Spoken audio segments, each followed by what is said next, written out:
Welcome to Penrose Learning, where we make understanding easy. You start by ensuring you have the right access and permissions. Without them, you will hit dead ends. Open your browser DevTools or Postman and pick the environment you will inspect. Look for the authentication method used by the app, OAuth2, API key, session cookie, or an authorization header, because that determines where the bearer token lives. Once you know the auth flow, enable network logging, filter requests by API endpoints, and prepare to capture the token on the next authenticated request. Now you capture the token during an authenticated exchange. Trigger a login or action that calls the auth endpoint, then inspect the network request and response. Look at authorization headers for bearer prefix, response JSON for access token, and browser storage, local storage, or session storage for saved tokens.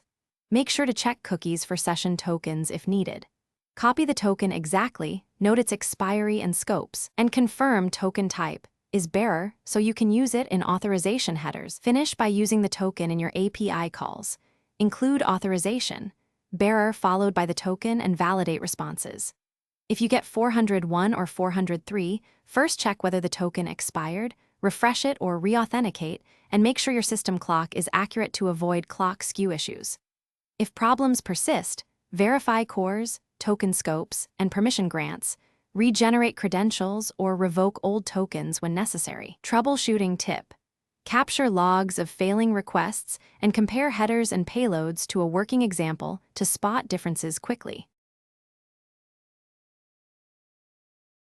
Thanks for watching. If this was helpful, leave a like and consider subscribing. See you next time.